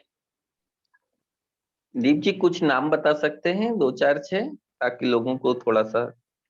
निश्चित रूप से मुंबई आईआईटी में एक गणित के बहुत बड़े प्रोफेसर हैं, दक्षिण के हैं। उनका नाम मैं अभी स्मरण आते ही बताता हूँ, मुंबई आईआईटी में है। और हमारे गुजरात के कलेक्टर थे मिस्टर पांडे, वो आईएएस हैं। उन्होंने भी गुरुकुल शिक्षा में संस्कृत को ही मुख्य रख करके अध्ययन किया। ऐसे कई साइंटिस्ट आपको अमेरिका में भी मिलेंगे, जिसमें आपको विशेष बताऊं, ये प्लास्टिक का जो प्लास्टिक आज देश और पर्यावरण के लिए एक अभिशाप, एक राक्षस का रूप ले रहा है, जिसका वो जल्दी पचन नहीं होता है। तो हमारे गुरुकुल के छात्र ने एक केमिकल विकसित किया विदेश में, और वहां में उसने उस केमिकल का नाम दिया रुद्रा। जब उसको पूछा गया कि ये रुद्रा क्यों रखा, वहां लोगों ने पूछा, रुद्र रुद्र रखा था, लेकिन प्रोनाउंस में वो लोग रुद्रा बोले स्पेलिंग के हिसाब से। तो उन्होंने बताया कि हमारे भारत के चिति के अनुसार इस सृष्टि को जन्म देने वाले ब्रह्मा, पालन करता विष्णु और संहार करता भगवान शिव रुद्र, उनका नाम रुद्र है। इसलिए ये प्लास्टिक नाम के राक्षस को संहार करने के लिए जो केमिकल मैंने बनाया है, इसलिए उसका नाम मैंने रुद्र रखा है। तो आज दुनिया में ऐसा रिसर्च एक गुरुकुल के छात्र ने किया। तो ऐसे अनेक हैं, कभी मैं उसकी पूरी लिस्ट बना के भेज सकता हूं आपको। तो इसलिए हमें ये कतई छोड़ देना चाहिए, इस विषय में विचार ज्यादा नहीं करना चाहिए कि गुरुकुल में पढ़ करके वो क्या करेगा। ऐसा उदासीन होने की आवश्यकता नहीं, बहुत कुछ करेगा और बहुत करेगा, ज्यादा करेगा। और गुरुकुल में गुरुकुल की पद्धति, गुरुकुल की जीवन शैली, वो उसको इतना सक्षम बना देगा। मैं आज सामने आपके सामने उपस्थित हूं। हम लोग शिक्षा क्षेत्र में भी काम करते हैं। अगर मैं किचन में जाता हूं तो हमारे परिवार में आने वाले मेहमान को भी आश्चर्य होता है। मेरी जैसी रोटी मैं कह सकता हूं कि शायद हमारे धर्मपत्नी को भी बनाना कठिन होगा, इतनी स्पीड से कोई भी भोजन बनाने। हम लोग सामान्य रूप से एक 8-10 परिवार के भोजन बनाने में हमको पौने घंटा से ज्यादा नहीं लगता है। और मैं तो बोलता हूं पाक कला क्या है। मूंग की दाल बनाते समय किन पदार्थों से उसको बघार देना चाहिए, अथवा तुअर की दाल बनाने का क्या विज्ञान है, शायद आज के माता पिताओं के लिए इसका उत्तर देना बहुत कठिन होगा, उसका पूरा विज्ञान समझाते हुए। लेकिन गुरुकुल का छात्र बताएगा कि मूंग की दाल केवल जीरा में बघारी जाती है, उसमें राई नहीं डालना चाहिए, तुअर की दाल में राई डालना चाहिए। इसका साइंस बताएगा वो, उसका गुणधर्म पूरा, उसका पूरा पाक कला का साइंस बताएगा। वो कितना भी विद्वान होगा, वो जमीन से जुड़ा होगा, माता पिता के साथ। हर राष्ट्र में, इस संसार में किसके साथ, प्राणियों से, जीव से, ईश्वर के सामने अथवा अपने माता पिता, हर क्षेत्र में उसका विवेक रहेगा, उसका ज्ञान रहेगा। वो विद्या पढ़ा है, इसलिए वो निर्णय करने की क्षमता उसके अंदर रहेगी। और आप जाएंगे विश्व में, मैं अभी थोड़ा यूरोप की दृष्टि से बताऊं तो आज वहां पे रहने वाले लोग, उनको लग रहा है कि कहीं कहीं हम अपने मूल से कट रहे हैं। हम भारत में रहकर हम अपने ऐसे उसमें बैठे हैं, लेकिन हमें उसका, अपने देश की संस्कृति परंपरा पर गर्व नहीं है, गौरव नहीं है। देखिए उनको आज जब अभाव है उस चीज का, इसलिए उनको उसका महत्व है। तो विदेश में रहने वाले भारतीय जो मूल के लोग हैं, उनसे पूछिए कितनी उनकी झंखना है। आज भारत में आदर्श ऐसे और गुरुकुल व्यवस्थित हो तो सब यूरोप से यहाँ आकर के भी पढ़ाने के लिए तैयार हैं। आज यूरोप में कई देशों में गुरुकुल चल रहे हैं, हम ऑनलाइन चला रहे हैं। फिजिकल थे तो हम प्रवास करते थे, तब पूरी शिक्षकों का टीम, आचार्य जाकर के अध्यापन कराते थे। और 12 फरसे मतलब कभी कोई विषय के आचार्य गए, कभी कोई विषय के। वहां लोगों के पास समय नहीं है, समय का इतना अभाव है, फिर भी इस शिक्षा, भारतीय संगीत, भारतीय आयुर्वेद, भारतीय संस्कृत और तमाम भारतीय विषयों का अध्ययन वो लोग कर रहे हैं पूरी निष्ठा। सुबह 6 बजे ब्रह्म मुहूर्त में उठते हैं। 6 बजे आपको यहाँ की दृष्टि से 6 बजे लगेगा, वहां 8 बजे 9 बजे सूर्य उदय होते हैं, तब वो 6 बजे उठते हैं, तो 5 बजे उठते हैं। तो उन्हें जब पता चला हम एक बहुत बड़ी परंपरा से दूर हो रहे हैं, तो उसके प्रति लोगों का आकर्षण बहुत बढ़ रहा है। इवन विश्व में वहां के लोगों भी, कि जब हम लोग भोजन विज्ञान बताते हैं, सुबह मतलब भोजन कैसा होना चाहिए, गुरु गरिष्ठ भोजन सुबह में होना चाहिए, और बोलते हैं ना सुबह राजा जैसा भोजन करो, शाम को दरिद्र जैसा भोजन करो, कहावतें भी हैं हमारे यहाँ, परंपराएं, हर चीज शास्त्रीय है। हमारे यहाँ छोटी छोटी बात कहते हैं कि चलो बिल्ली ने रास्ता काटा, काली बिल्ली ने रास्ता काटा तो ये होगा। चलो हम यात्रा करते समय सूखे डाल में बैठ के कौवा चिल्लाता है, तो उसका क्या, उसका पूरा विज्ञान है जी। लेकिन हम लोगों ने मजाक में, आज जिन्होंने हमें हमारे ऊपर ये शिक्षा व्यवस्था थोपी, हमारी एक एक परंपरा के ऊपर लोगों ने मजाक उड़ाया है। लेकिन शायद ये कहना उचित नहीं होगा, कोविड के कारण बहुत लोग दुखी हुए, बहुत लोग अनाथ हुए, बहुत लोग परेशान हुए, लेकिन कोविड एक हमारे जीवन में एक शिक्षा के रूप में आके मार्गदर्शन किया। हमारी जीवन शैली कहाँ तक पहुंच गई। आज हमारे यहाँ मृत्यु सूतक, जन्म सूतक, सूतक का जो सोशल डिस्टेंसिंग का जो विषय है, उसका लोगों ने मजाक उड़ाया। मृत्यु के बाद जो 12-13 दिन की हमारी क्रिया रहती है, आशौच रहता है, उसका लोगों ने मजाक उड़ाया। एक बहुत बड़े मंच में, इंटरनेशनल मंच में एक ऐसा विषय आया कि मृत्यु के बाद 13 दिन क्यों मनाना, उसको कम करो, 3 दिन करो, 2 दिन करो। ऐसे बड़े बड़े साइंटिस्टों ने वहां चिल्ला चिल्ला के बोला। तो मैं भी एक स्पीकर के रूप में वहां था। मैंने कहा, मैं आप सबसे निवेदन करना चाहूंगा कि मैं 13 दिन का 3 दिन नहीं, 13 दिन का 1 दिन करेंगे, हम 1 घंटा करने को तैयार हैं। परंतु आप, ये तो हमारे शास्त्र ने कहा है 13 दिन की परंपरा, 12 दिन की जो आशौच की है, और जन्मसूतक का भी निश्चित दिन तय किया है। तो मैंने कहा कि यदि आज का आधुनिक साइंस अपने माँ के गर्भ में विकसित होने वाला जो गर्भ है, उसको 9 महीने की जगह अगर उसको 1 महीना में ला सकता है, तो मैं उस श्राद्ध कर्म को 1 दिन में मानने के लिए तैयार हूं। साइंस बहुत विकसित हो गया, कर दे हो। 9 महीने क्यों लगना, 1 महीने में होना चाहिए। 9 महीने के बच्चे के जन्म 1 महीने में करा के दिखाओ, तो हम उन 13 दिन को 1 दिन में ला देंगे। तो किसी के पास उत्तर नहीं।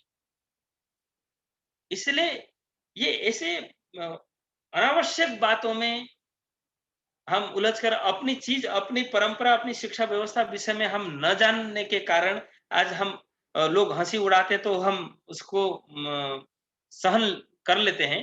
तो ये हमारी अज्ञानता का कारण है। इसलिए बहुत सारी बातें हैं, क्रमशः अलग अलग बिंदु पर ये श्रृंखला चल रही है, तो अलग अलग विद्वानों को भी हम मंच में उपस्थित करेंगे और भिन्न भिन्न विषयों में चर्चा करेंगे। और आज समय की मर्यादा में शायद मैं समझता हूँ इसको थोड़ा चर्चात्मक बनाएं। तो मैं इन्हीं कुछ अनुभव की बातों को आपके समक्ष प्रस्तुत करके मैं अपने शब्दों को यही विराम देना चाहूंगा। और इस संवाद चर्चा के क्रम में कभी कहीं शास्त्रीय उदाहरणों में कहीं त्रुटि हुई हो, कोई दोष रह गया हो, तो वो शास्त्रीय दोष न मानते हुए मेरा व्यक्तिगत दोष मानकर आप सभी मुझे अपना बालक समझकर क्षमा करेंगे। धन्यवाद। भारत माता की जय। वंदे मातरम। दीप भाई का व्याख्यान बहुत सुंदर था। सभी लोगों ने एकदम एकाग्र चित्त होकर के सुना। आप लोगों को मेरे तस्वीर शायद नजर ना आए क्योंकि हमारे यहाँ 4-5 घंटे से लाइट नहीं है इसलिए आवाज तो आ ही रही होगी। जी जी। दरअसल जब हमने भोपाल में गुरुकुल स्थापित करने का मन बनाया, मध्य प्रदेश में हालांकि और भी गुरुकुल होंगे, लेकिन एक ऐसा आदर्श गुरुकुल जिसमें हम कई सारे अच्छे आचार्यों को बना करके तैयार कर सकें और वह आचार्यों का एक केंद्र भी बन सके, क्योंकि आचार्यों के बिना शायद गुरुकुल को संचालित कर पाना ये असंभव सा कार्य होगा। तो इस कार्य को करने के लिए मुझे एक बात जो चुनौती के रूप में सामने आई, वो ये थी कि सरकार हमारे पक्ष में नहीं है, समाज का सोच पूरी तरह से मैकाले के पक्ष में है।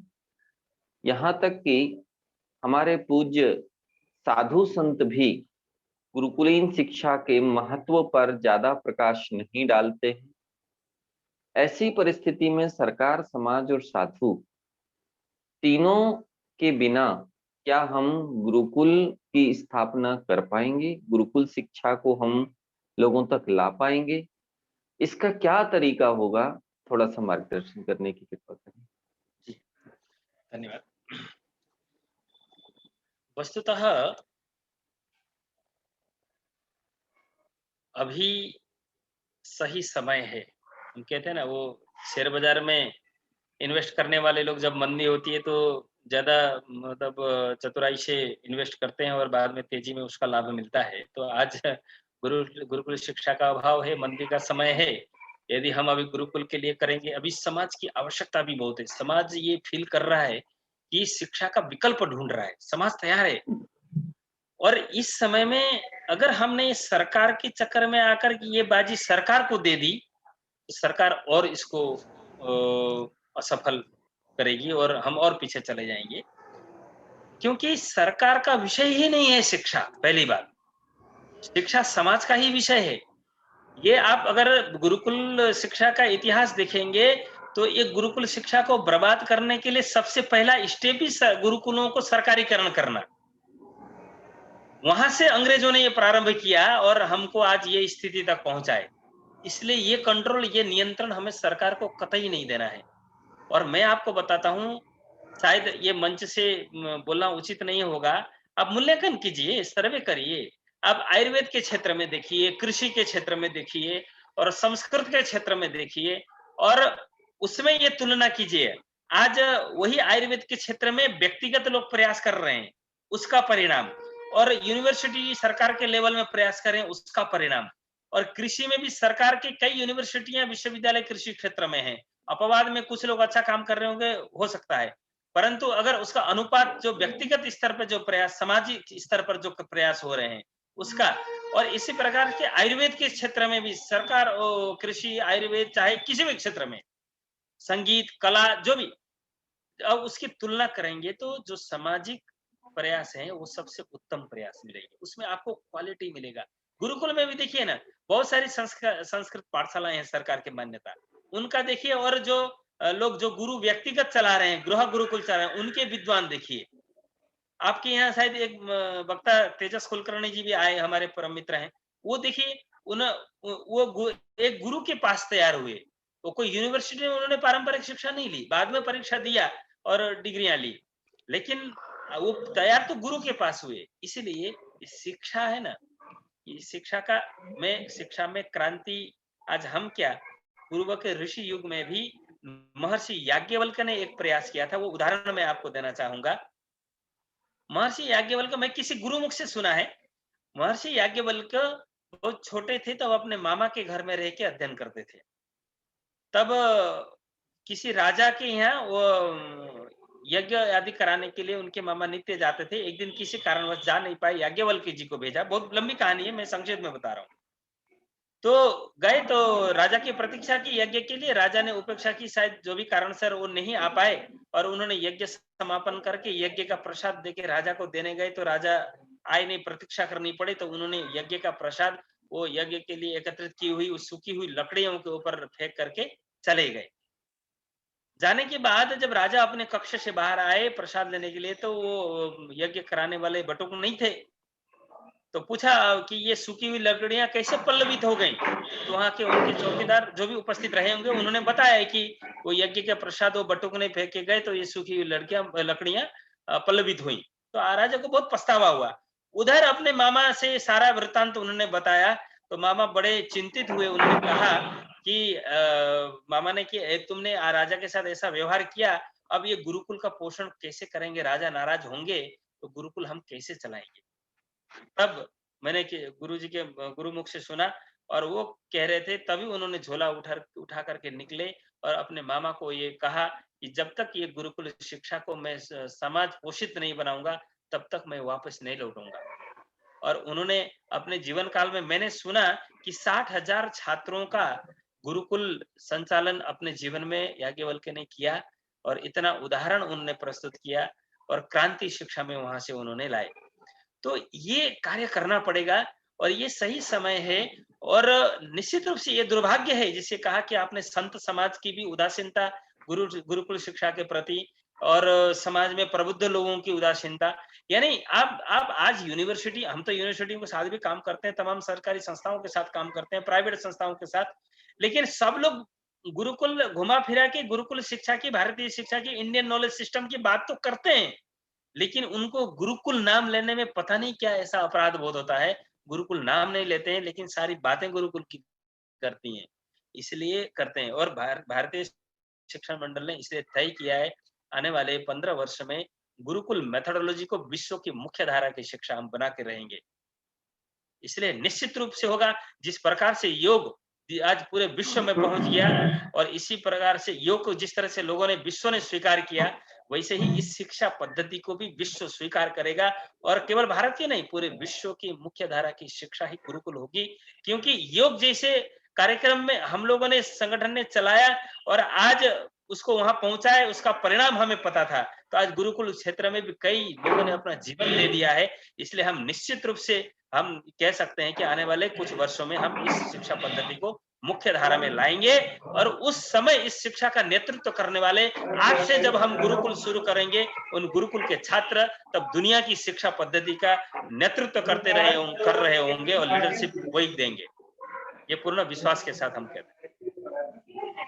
बहुत सुंदर। मैं चाहूंगा कि जो अन्य भी हमारे महानुभाव इस बैठक में सम्मिलित हैं, वो अपनी बात शंका के रूप में, जिज्ञासा के रूप में प्रस्तुत करें।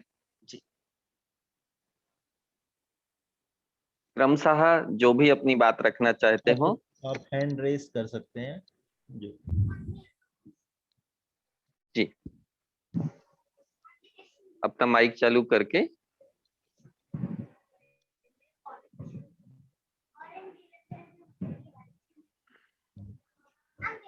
सर मैं एक बात पूछना चाहता था। अतुल गोयल बोल रहा हूँ फरीदाबाद से। जी जी, आप मेरे को सुन पा रहे हैं? बिल्कुल सुन पा रहा हूँ, बिल्कुल कहिए। सर मेरा एक्चुअली ये था कि मेरा एक लड़का 9 साल का है and actually I am interested by your thought process. मुझे काफी अच्छा लगा आपको सुन के कि हमारा देश ये बहुत टाइम से गुरुकुल होना चाहिए था, जो नहीं है, just because of the dam politics what's all going on, आप जानते ही हैं। तो सर मैं अपने लड़के को डालने में इच्छुक हूँ गुरुकुल में, तो मैं कौन से गुरुकुल में डाल सकता हूँ? मैं फरीदाबाद रहता हूँ, तो आप क्या सजेस्ट कर सकते हैं? मतलब कौन सी शिक्षा अच्छी रहेगी, कौन से एरिया में? निश्चित रूप से शिक्षा सभी गुरुकुल में सबकी अपनी अपनी विशेषताएं हैं, है ना। कहीं किसी विषय को लेकर के विशेष चलते हैं, कहीं युद्ध कला के लिए चलते हैं, कहीं आयुर्वेद के लिए विशेष चलते हैं। तो अभी भोपाल में भी गुरुकुल तो शुरू होने ही वाला है, वहाँ मल्टीपल विषयों का गुरुकुल होगा और देश भर में अन्य जगह भी शुरू है। हम उसको व्यक्तिगत स्तर पर चर्चा करेंगे। सर भोपाल में किस नाम से है? भोपाल में अभी जो कार्यक्रम ऑर्गेनाइज कर रहे हैं वही शुरू करेंगे। अभी थोड़ा कोविड का रिस्ट्रिक्शन थोड़ा सरकार की तरफ से वो कम हो जाए, फिर उसके बाद शुरू करेंगे वहाँ। किस नाम से सर? वो आचार्य जी, विनय जी। हाँ, हम लोग आचार्य विद्यासागर गुरुकुलम चालू करने वाले हैं। ओके। और नाम का ऐसा कोई महत्व नहीं है, काम का महत्व है।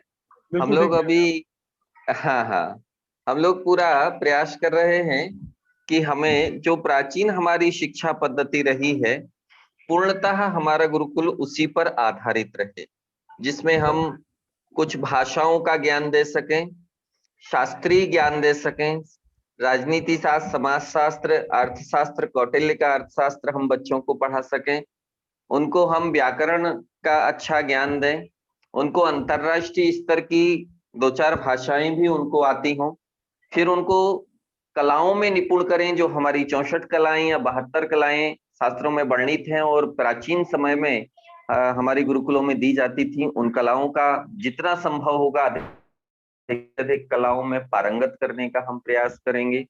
साथ ही जो कुशलता की बात आज आचार्य जी ने कही है, विद्या, कला और कुशलता, तो निश्चित रूप से विद्या हमें शास्त्रों से मिलेगी, कलाओं का ज्ञान हम उनका खोज करके कहाँ वो कलाएं छिपी हुई हैं उनको निकाल करके उनको देंगे।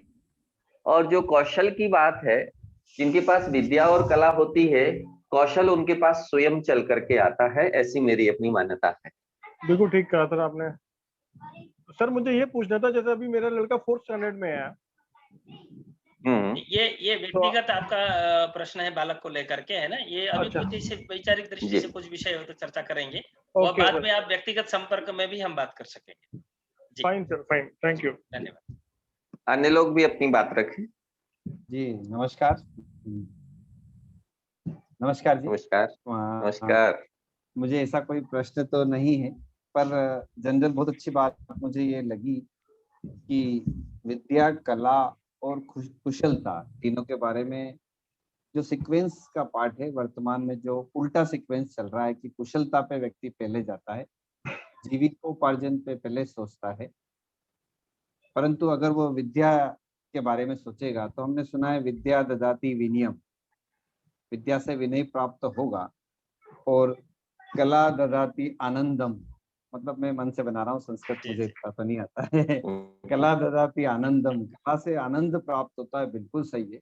मैंने थोड़ा बहुत म्यूजिक का शौक में रखता भी हूँ। मेरे बेटे में जब वो तबला बजाते हुए मैं उसे देखता हूँ तो बिल्कुल वह मंत्र मुग्ध हो जाता है। तो बिल्कुल सही है, कला से आनंद की प्राप्ति जरूर होती है, जीवन में कुछ कला होना भी चाहिए, ये गुरुकुल का एक बहुत अच्छा कॉन्सेप्ट है। और कुशलता के बारे में जो बोला कि कुशलता ददाति जीविकोपार्जन साधनम, जीविकोपार्जन का साधन कुशलता से मिलेगा, बहुत अच्छी बात है, बहुत अच्छी चीज मुझे भी लगी। धन्यवाद दीप जी का और विनय जी का। हमारे इस बैठक में बहुत अच्छे अच्छे लोग जुड़े हुए हैं, उसमें डॉक्टर मिश्रा जी जो कि अंतरिक्ष वैज्ञानिक हैं कोलकाता से, मैं चाहूंगा कि अपने विचार अवश्य रखें। रमन जी, डॉक्टर मिश्रा जी का थोड़ा परिचय करवा देंगे तो अच्छा होगा। भास्कर रमन जी, नैनपुर मध्य प्रदेश से भास्कर रमन जी जुड़े हुए हो। हेलो, हाँ जी, मैं एक मिनट पे कॉल बैक हो रहा हूँ जस्ट। तब तक रविंद्र मलिक जी, आप कुछ प्रश्न पूछना चाह रहे थे तो आप अपना प्रश्न पूछ सकते हैं। सभी को मेरा नमस्कार। मैं रविंद्र हिसार हरियाणा से बात कर रहा हूँ। एजुकेशन के बारे में मुझे थोड़ी सी शंका है, पद्धति के बारे में, क्योंकि के साथ बहुत कुछ बदलाव आया चीजों में। तो प्राचीन चीजें हमने बहुत सार हमने अपने आप को बदला है। तो मुझे कहीं ना कहीं ये शंका है कि इस जो प्राचीनतम विद्या शिक्षण विधि है, गुरुकुल है, एक अच्छा सिस्टम था, उसको आधुनिकता में कैसे लाया जाएगा? मतलब उसमें भी तो बदलाव हमें चाहिए। तो क्या हम उस बदलाव के साथ आएंगे या वही प्राचीन पद्धति रहेगी हमारी? बिल्कुल, ये मेरा प्रश्न है जी। जी, अभी मैं कहूँ तो थोड़ा मतलब अन्यथा कोई न लेना, लेकिन ये आधुनिकता की जो व्याख्या है बहुत विचित्र है ना। अब आधुनिकता क्या, हमारे संस्कृत में, अब संस्कृत व्याकरण तो अब दुनिया की सबसे सुदृढ़ वैज्ञानिक पद्धति है। तो आधुनिकता यानी अधुना क्रियते, अभी आपके साथ जो हम संवाद कर रहे हैं ये आधुनिक है ना। गुरुकुल हमेशा नित्य नवीन और आधुनिक ही रहे हैं, लेकिन आधुनिक की परिभाषा आज क्या हो गया है कि जिस गुरुकुल में धोती बढ़िया से लगा करके, शिखा रख के, चंदन घिस के और कंप्यूटर और लैपटॉप में पढ़ाई और अंग्रेजी में संस्कृत पढ़ना, उसको आधुनिक व्याख्याकार आजकल के लोग आधुनिक व्याख्या करते हैं। परंतु मैं इसको आधुनिक नहीं कहूंगा, ये इसको विकृत कहूंगा और या इसको हाइब्रिड कहूंगा। देखिए, आधुनिक की व्याख्या मैं जिस तरह से समझता हूँ कि उदाहरण के रूप में मैंने जब गुरुकुल में अध्ययन किया तो कुछ कारण रहे होंगे, तो मुझे गुरुकुल में अंग्रेजी अध्ययन करने के लिए अवकाश नहीं मिला। और मेरे परिवार में एक मेरे बड़े भाई साहब, मेरे चचेरे भाई साहब जब अमेरिका में डॉक्टरी पढ़ने गए, कुछ उच्च मतलब क्रमांक हासिल करने से सरकार ने उनको विदेश भेजा, तो वो डॉक्टरी करके आए। तो मेरे दादा जब तक जीवित रहे तब तक उनको किचन में प्रवेश नहीं दिया। मुख्य जो चूल्हा है उसमें कभी भी प्रवेश उनके लिए प्रतिबंध हो गया। तो मैं उनसे पूछा कि क्यों ऐसा? तो दादा कहते थे गाय खाने की विद्या सीख के आया है, इसको किचन में प्रवेश मत देना। तो जब तक दादा रहे तब तक तो वो प्रवेश नहीं कर पाए। परंतु मेरे जीवन में हमेशा ये प्रश्न रहा कि अंग्रेजी पढ़ने के बाद मेरे दादा ने उनको किचन में प्रवेश क्यों नहीं दिया। और मैं गुरुकुल में जब पढ़ता था तब मुझे निर्देशन मिला कि आप अगर संस्था की व्यवस्था में अंदर आश्रम में रह के पढ़ना चाहेंगे तो अंग्रेजी भाषा नहीं रख पाएंगे, और अंग्रेजी सीखना हो तो आपको बाहर अपनी स्वतंत्र रूम की व्यवस्था और करनी पड़ेगी। तो मैंने बोला, तब व्यवस्था नहीं थी, हमने कहा चलो अंग्रेजी नहीं सीखेंगे और क्या, तो अंदर आश्रम में ही रहे। और मैं उनका कतई खंडन नहीं करूंगा, मेरे दादा का और मेरे गुरुकुल के आश्रम का। उनकी कई अपनी सोच रही होगी, उसके पीछे वो कुछ कारण रहा होगा जो मैं अभी तक जान नहीं पाया हूं। परंतु मैंने अंग्रेजी नहीं सीखा तो मेरे गुरुकुल में मेरे छात्र, मेरे शिष्य अंग्रेजी न सीखें, ये मैं कतई नहीं चाहूंगा। मैं उनको संस्कृत सिखाऊंगा, आयुर्वेद सिखाऊंगा, संगीत सिखाऊंगा, लेकिन भाषा के दृष्टि से कम्युनिकेशन के लिए अंग्रेजी भी अवश्य सिखाऊंगा। इसको मैं आधुनिक कह सकता हूं कि आज अंग्रेजी भाषा भी अब दुनिया एक देखा जाए तो टेक्नोलॉजी के विकास के कारण बहुत छोटा भी होने दिखने लग गया। और इसलिए एक संवाद के लिए भी भाषा का विरोध नहीं होना चाहिए, ये मेरी दृष्टिकोण है। अगर मेरे गुरुकुल में सारे शास्त्रों के साथ में अंग्रेजी और कंप्यूटर शिक्षा देता हूं, तो मेरे सिद्धांत के गुरुकुल के पारंपरिक उनको कॉम्प्रोमाइज किए बिना उनके अधिष्ठान में सही वैज्ञानिक तरीके से पाणिनि व्याकरण के तर्जमे में और अच्छी तरह से अंग्रेजी सिखाऊंगा और कंप्यूटर सिखाऊंगा। ये मेरे गुरुकुल की आधुनिकता होगी, ये मेरी व्याख्या है। परंतु आज जो व्याख्या हो रहा है उसका मैं थोड़ा विरोधी हूँ। धन्यवाद। दीप भाई, जितनी उदारता के साथ हम ये कह रहे हैं कि हम अपने गुरुकुलों में संस्कृत के साथ अंग्रेजी भी सिखाएंगे, ऐसे क्या कॉन्वेंट कल्चर वाले जो स्कूल हैं वो कभी ये उदारता दिखाते हैं कि हम अपना इंग्लिश मीडियम के साथ साथ में संस्कृत और वेदों को भी सिखाएंगे? ये अभिभावक वहां पूछते नहीं है, ये गुरुकुल पे ही पूछते हैं कि गुरुकुल पे ही आरोप लगाते हैं। ये भी बात है, कॉन्वेंट स्कूल में या कोई भी आधुनिक स्कूल में कोई भी वहाँ के प्रिंसिपल से हमारे अभिभावक को पूछना चाहिए कि मेरा बच्चा आपके यहाँ मैं 10 साल के लिए 12 साल के लिए छोड़ रहा हूँ, तो उसको आप क्या बनाएंगे, कैसा बनाएंगे। लेकिन मेरे गुरुकुल में कोई अभिभावक आता है तो उसको मैं लिख के दे सकता हूँ 12 वर्ष के बाद आपका छात्र किस लेवल में बनेगा, कैसे बनेगा, क्या बनेगा और संस्कारी बनेगा, गारंटी दे सकता हूँ। ये लेकिन आधुनिक वो पेरेंट्स बहुत समझदार हैं, पढ़े लिखे हैं, वो वहां नहीं पूछेंगे, हमसे जरूर पूछेंगे, फिर भी हम उनका उत्तर अवश्य देंगे और करेंगे जैसा हम कमिटमेंट करेंगे वो करके दिखाएंगे। भास्कर रमन जी आ गए हो? भास्कर रमन जी। जी जी गुरु जी, मैं माननीय डीपी मिश्रा जी का स्वागत करूंगी कि वो अपने विचार यहाँ पर रखें। नमस्कार, मैं विनय जी, नमस्कार। नमस्कार नमस्कार जी, आपका वीडियो भी चालू कर लें, आपका चेहरा हम लोग देख सकते हैं। अच्छा, मैं कर लेता हूँ। हाँ, हेलो। हाँ जी, आवाज कम आ रही है। तो मिश्रा आपका जो आज रहा था और मैं नहीं था, अभी जो मैं सुना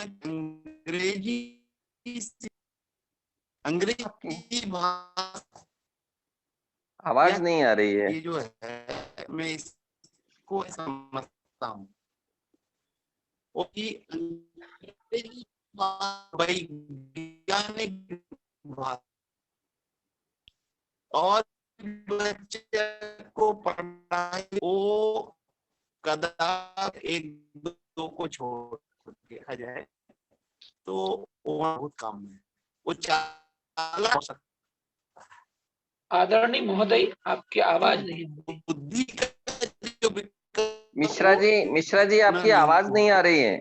मिश्रा जी आवाज नहीं आ रही है, आप अपना साउंड चेक कीजिए। हेलो, हाँ, आपकी आवाज क्लियर नहीं आ रही है।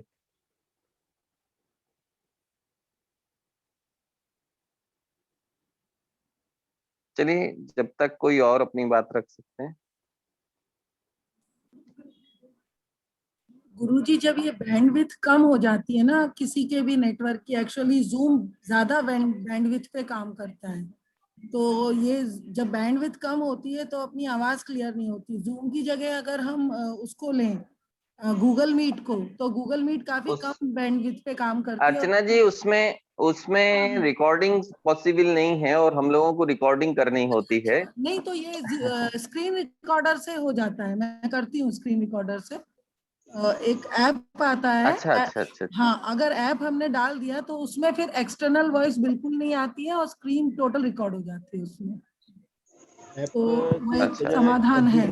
कंप्यूटर में कोई अर्चना जी कोई सॉफ्टवेयर डाल सकते हैं अपन ऐप, मतलब अगर फोन से मैं आपको सॉफ्टवेयर सजेस्ट करवा सकती हूँ, और डालने के लिए भी अगर मेरी तरफ से अगर हो सका तो मैं पूरा भरपूर प्रयास करूंगी कि वो सॉफ्टवेयर मिल जाए आपको।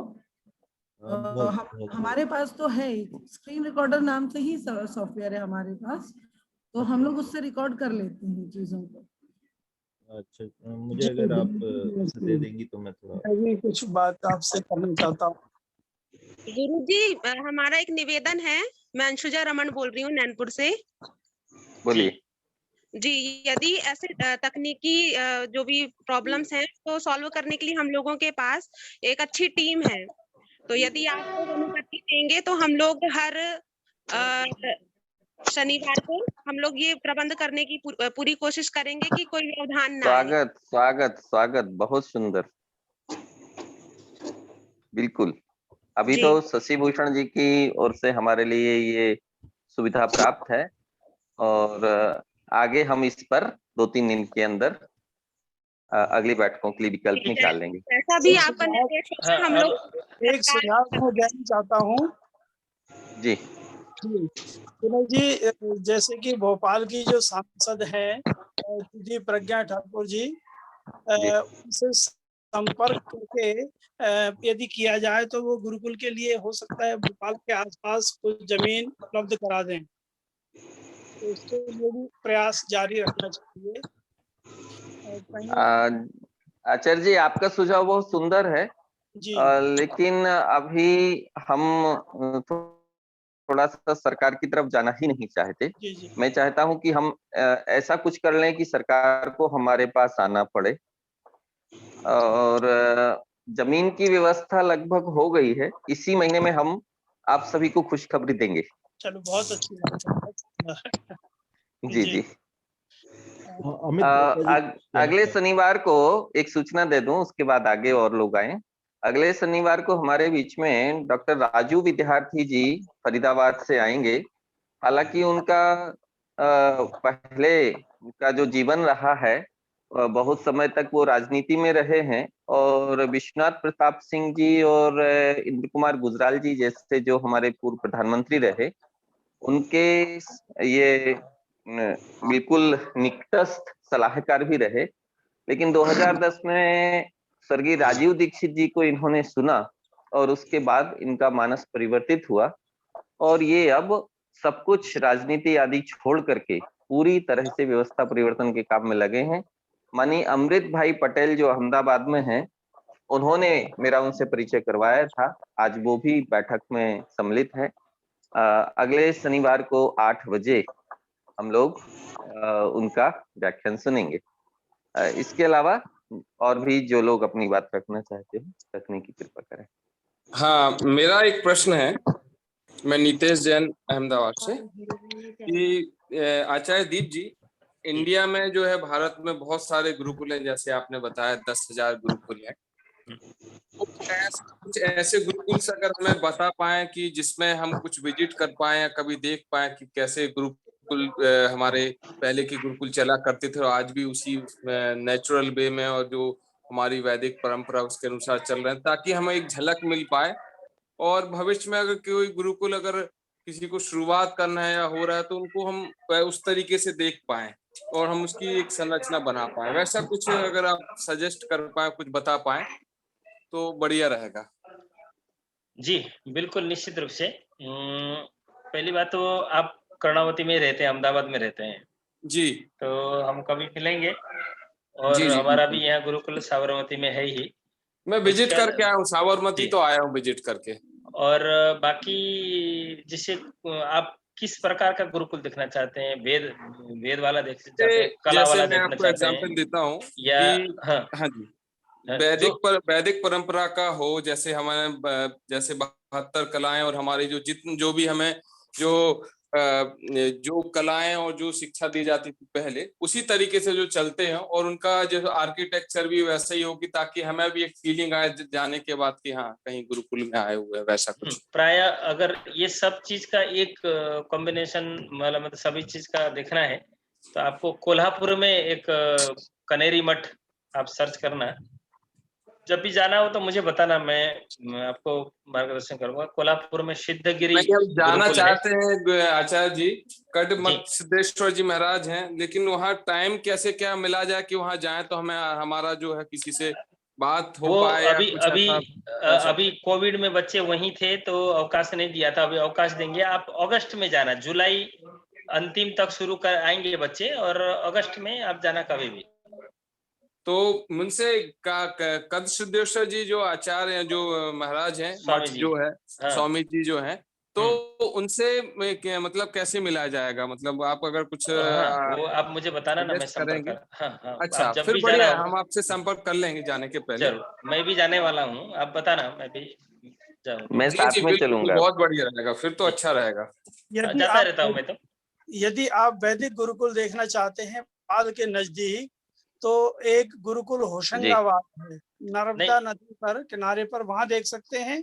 और दूसरा अभी भोपाल जिले में ही बेरिसिया के पास बैरागढ़ एक गांव है, वहां पर हमने खोला है गुरुकुल। वो भी आप यात्रा कर सकते हैं। लगभग अभी छुट्टियां चल रही हैं, जुलाई में दोबारा से प्रारंभ होगा, तो आप वहां भी यात्रा कर सकते हैं, तो देख सकते हैं। वहाँ क्या है, कला वगैरह भी आपको पूरा देखने मिलेगा, इसलिए मैं सजेस्ट किया। अलग विभिन्न जो विषय में आप देखना चाहेंगे ना, उसके विशेष विशेष गुरुकुल हैं, तो उसके लिए चर्चा करेंगे, जैसे आपको समय और प्रवास करने का वो है अनुकूलता, वैसे बहुत है गुरुकुल। नमस्कार। एक मायापुर में भी है, मायापुर गुरुकुल भी है, वो भी, उसमें भी शायद आप उसमें भी काफी कुछ सारी कलाएं वैसा कुछ है, वैसा जिसमें नेट पे देख रहा था, इंटरनेट पे। राजेश जी, आप अपना बॉम्बे और दिल्ली के पास में भी कोई है गुरुकुल, तो देखना चाहेंगे हम भी। दिल्ली के अंदर गौतम नगर है, अपना जो ऑल इंडिया मेडिकल है एम्स, उसके पीछे गौतम नगर एक जगह है, वहां पर एक गुरुकुल है, स्वामी परमानंद जी चलाते हैं। उनके पूरे भारत फोन नंबर वगैरह जरा। जी सुनिए, स्वामी जी के 9 गुरुकुल चलते हैं भारतवर्ष में।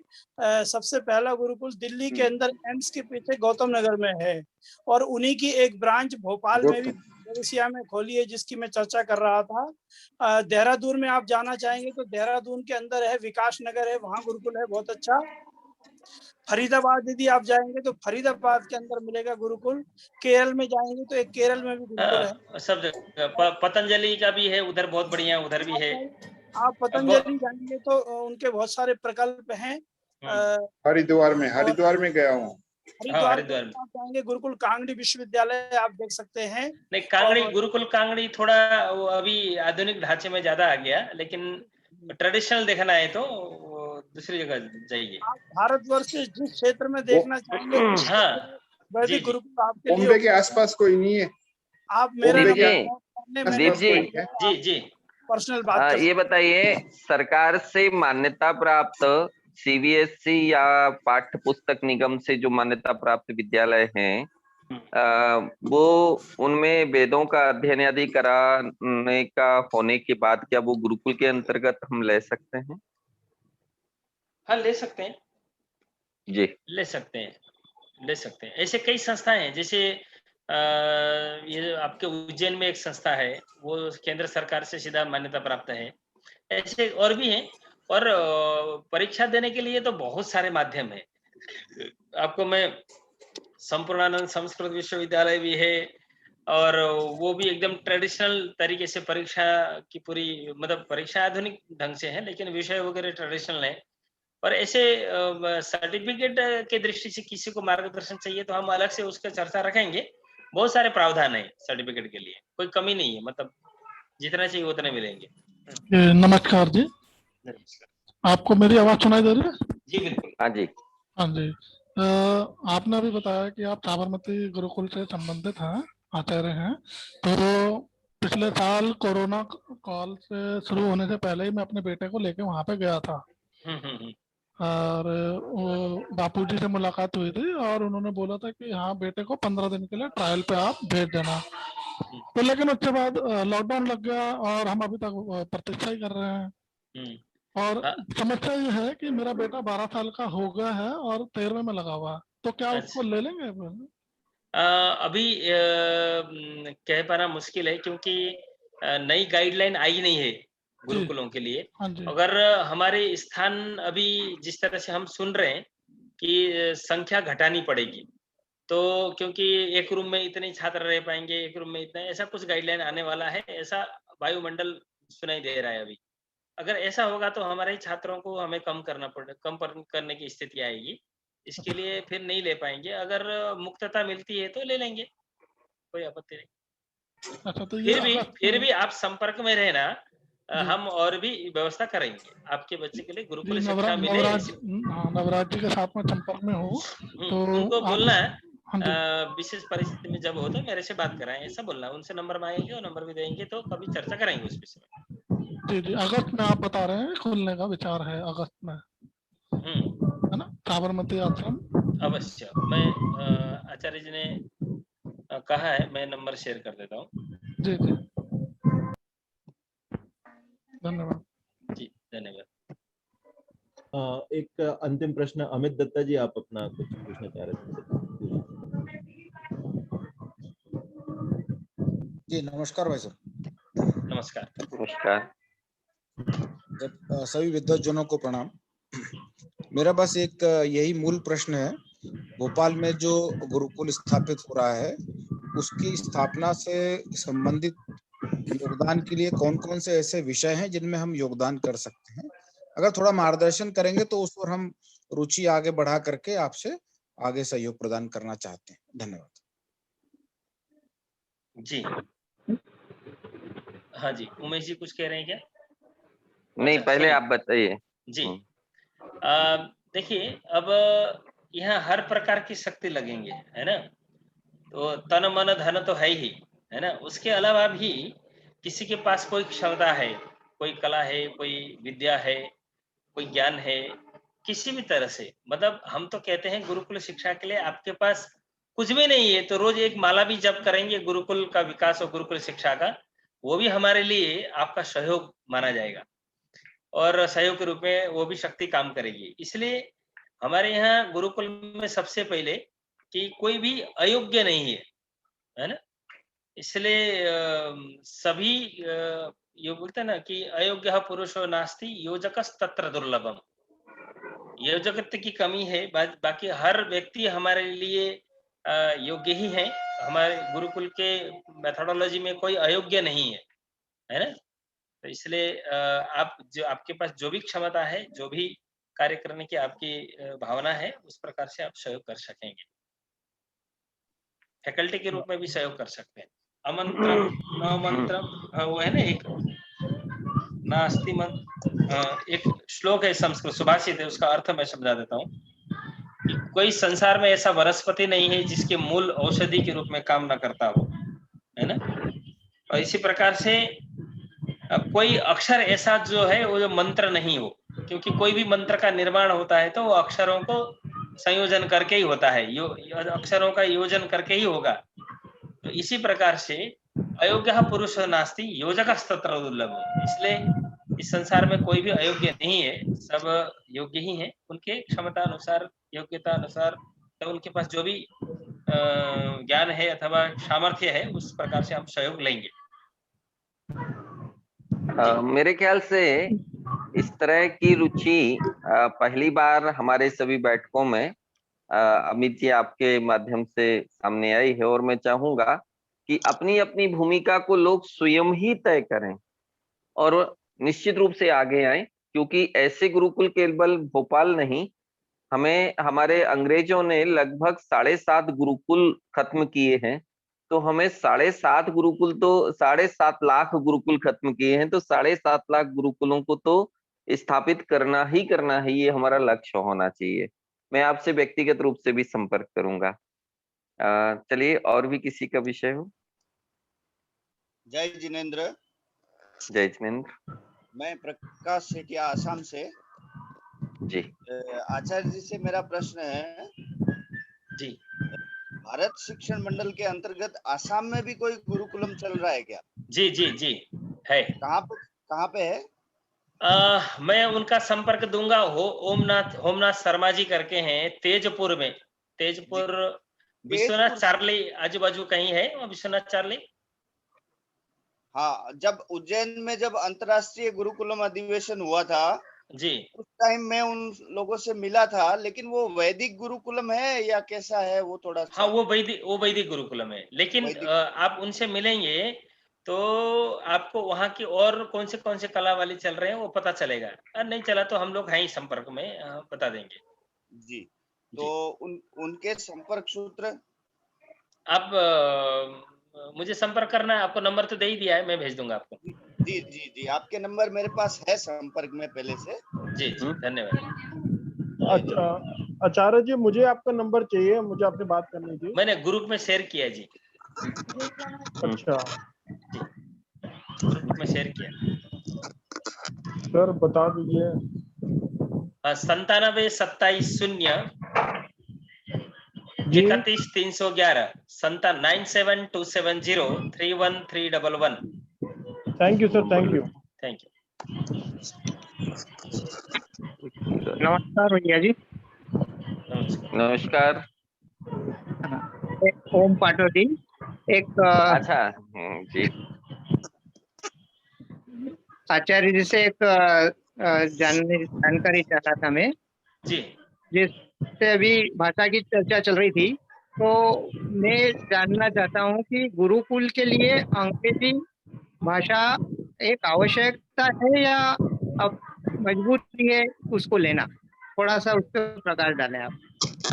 नहीं, मजबूरी तो कुछ हो नहीं सकता, नहीं सीखना। जैसे मजबूरी क्या होगी, एक बताऊं आपको उदाहरण कि मैं पूरे विश्व में अंग्रेजों के देशों में भी जाके गुरुकुल का काम करता हूं, लेकिन वास्तव में आपको आश्चर्य होगा मुझे अंग्रेजी नहीं आती है, और इसका मुझे कोई खेद नहीं है।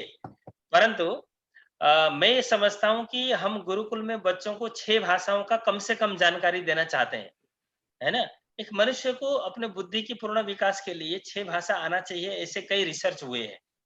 तो इसके आधार पर हम गुरुकुल में बच्चों को 6 भाषाओं पर ज्यादा वो जोर देते हैं, जिसमें जिस प्रदेश में गुरुकुल हो प्रादेशिक भाषा और राष्ट्रीय भाषा के रूप में हिंदी और संस्कृत तो रहना ही है।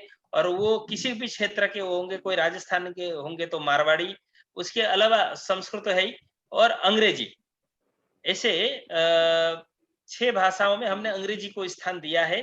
कोई मजबूरी नहीं है, लेकिन होना चाहिए। भाषा ज्यादा जितना आए उतनी अच्छी बात। मेरे गुरुजी को 13 भाषा में जानकारी थी।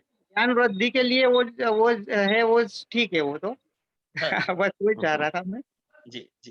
दरअसल आपको मालूम नहीं है, दीप भाई जब विदेश जाते हैं और वहाँ के लोग जब अंग्रेजी इनके सामने बोलते हैं तो ये संस्कृत के बड़ा बड़े श्लोक सुना देते हैं उनको, तो वो वैसे ही बेचारा भाग करके कहीं छुप जाता है। जी जी जी।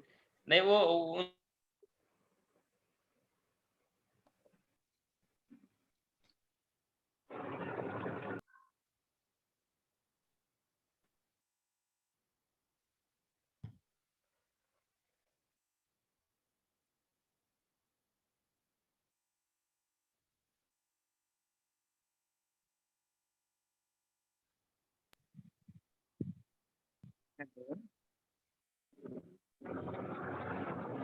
आवाज नहीं आ रही। अभी आवाज चली गई। आप सबकी आवाजें मैं सुन रहा हूँ। हाँ, लेकिन अन्य लोगों की आवाज नहीं आ रही है। नहीं, आएंगे, वो कुछ कॉल वगैरह आ गया होगा। जी जी, चलिए बात रखिएगा, और जिनको अपनी अपनी बात रखनी हो। इस श्रृंखला में मैं ये कहना चाहूंगा कि अभी तो जी भोपाल के पास जो अपनी भूमि तलाशी जा रही है, मिलेगा, फिर उसको निर्माण कार्य उसमें होंगे। तो इसके पहले अभी आचार्य जीवन प्रकाश जी जुड़े थे, इनका एक गुरुकुल बन चुका है, बनाने के लिए अभी पर्याप्त जमीन भी है, तो वो तो चल रहा है जुलाई से, जैसा कि उन्होंने कहा कि जुलाई से बच्चे आएंगे। तो जी फिर अपने यहाँ आपने बताया था कि पिछले सत्र में कि नामांकन हुए थे, लेकिन अभी व्यवस्थाएं नहीं हो पाई, तो उन्हें वापस भेज दिया गया है। तो आचार्य जीवन प्रकाश जी के गुरुकुल में तो क्या हमारे पास जो बच्चे हैं हम उन्हें दे सकते हैं? ये 2 साल पुरानी बात हो गई है अच्छा और जी। उनको, हाँ, उनसे संपर्क करके देखेंगे, यदि उनमें से कुछ बच्चे आना चाहेंगे तो दे सकते हैं, क्या प्रॉब्लम है। हाँ, वो भी आना ठीक चाहे है। या पुनः, और अगर हम नवीन नामांकन लेते हैं इधर, तो वहाँ व्यवस्थाएं बनी हुई है, तो फिर जी हम जी, मैं स्वयं वहाँ देखने जाने वाला भी हूँ। अच्छी बात, चालू है, अच्छी बात विनय है, हम जी देखेंगे पूरी चर्चा कैसा। हो रही है। जी जी जी, जी जी जी। अच्छा जी नमस्कार। ये मेरा हैंग हो गया एक लैपटॉप, इसलिए मैं मोबाइल से जुड़ा। तो अभी पूर्ण कर रहे हैं हम बैठक। हाँ, और किसी को कोई अपनी बात रखनी हो, अन्यथा हम लोग आज विसर्जन करें बैठक का। विनय भैया, हाँ जी वंदे मातरम में दिलीप सक्सेना गुना से। जी, वीडियो तो चालू कीजिए।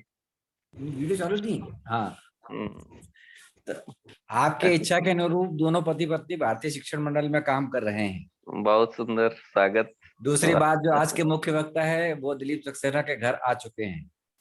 अच्छा तो ऐसा आशीष देते रहिए कि हम इस कार्य में सदैव बहुत अच्छी तरह से लगे रहें और आपके दर्शन बिल्कुल। हमेशा और मार्गदर्शन दोनों मिलते रहे। आपका मोबाइल मेरे पास से चला गया है कहीं, तो आप प्लीज संपर्क कर लीजिए। मैं भोपाल भी आने वाला हूँ।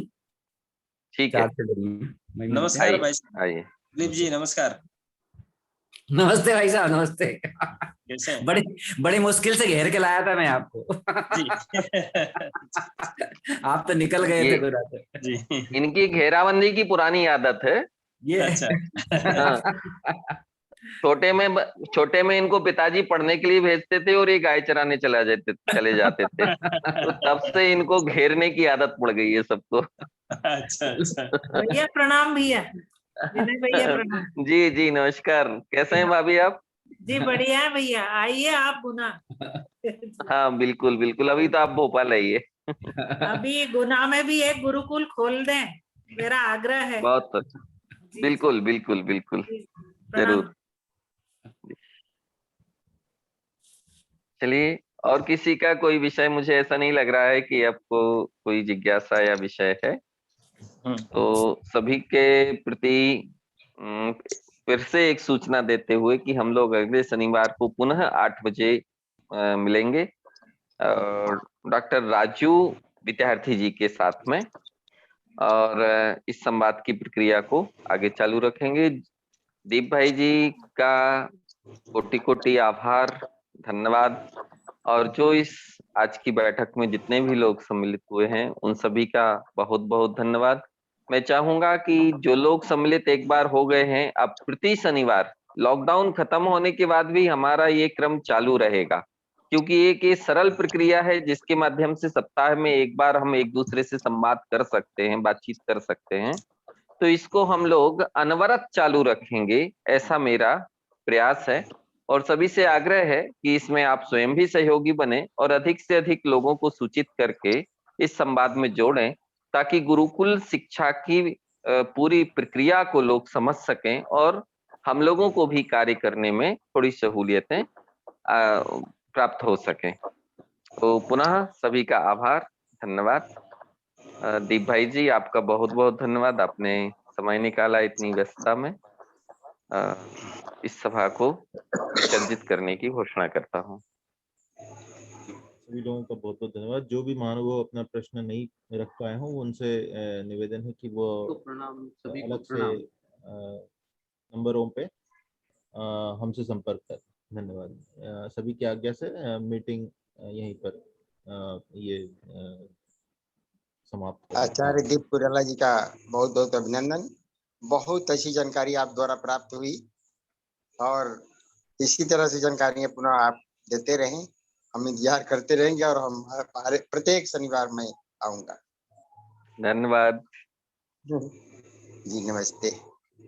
नमस्कार सभी को। नमस्कार। वंदे मातरम। वंदे मातरम। सेशन बहुत अच्छा रहा। धन्यवाद। धन्यवाद। प्रणाम प्रणाम।